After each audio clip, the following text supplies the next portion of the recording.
In this one, we're going to have a look at understanding packages in Go. Now, we have been using packages up to now. We've used the format package in all of the lessons in order to print things out.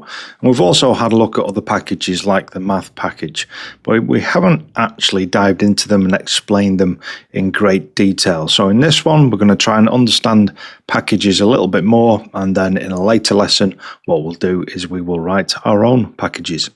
Okay, so the use cases for packages are you can organize Go's built-in functionality into clear groups, you can reuse code that lives in the standard library, you can keep your own programs tidy by separating concerns, and you can call helper functions from the packages you import.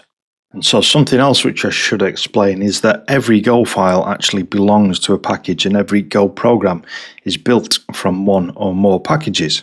For example, this very file that we're going to use for this lesson is defined as being in the main package. Okay, so we're going to do something, it's nothing new, but I'm just going to explain it a little bit more. So here we're going to import two packages. So if you're importing just one package, you can do it on just one line, like so. But if you're importing multiple packages, what you would tend to do is use parentheses and then put the packages inside of the parentheses, each on their own line. So here we're going to use the format and the math package.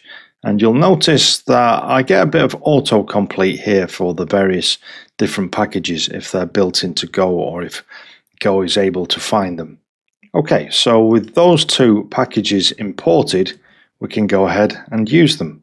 So here, first of all, I'm using the math package to calculate the square root of 49, and then I'm using the format package in order to be able to print out that result. So let's break all of this down. First of all, the file begins with package main. Every Go file starts by telling Go which package it belongs to. The special package named main tells Go this file is part of an executable program. Next, we have importing packages. This import block lists the packages we want to use. Format provides printing functions, math provides mathematical tools like square root. And so then we move on to calling a function from a package. So math.Sqrt means call the square root function that lives inside the math package. And Go uses the dot notation to access functions inside a package. And this is the core pattern for using packages in Go. Okay, so before I let you have a go, let's just run this for thoroughness. Go run main.go, square root of 49 is 7. Okay, let's have a challenge. Going to do something similar here. Write a program which imports the strings package from the standard library, uses strings.ToUpper to convert a message to uppercase, so any message you like, and then just print the result using the printline function on the format package, and then run it using go run main.go. So nice easy one this, I think. Pause me now and give that a go. Okay, so first we need to import from the strings package, and then we're going to call ToUpper. So we'll say message strings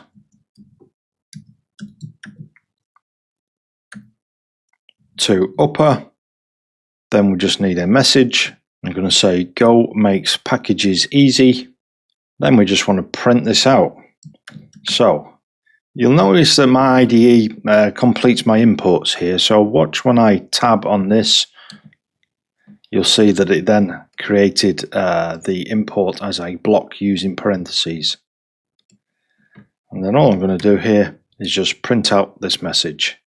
And we should see that it gets uppercased. So go run main.go, Go makes packages easy.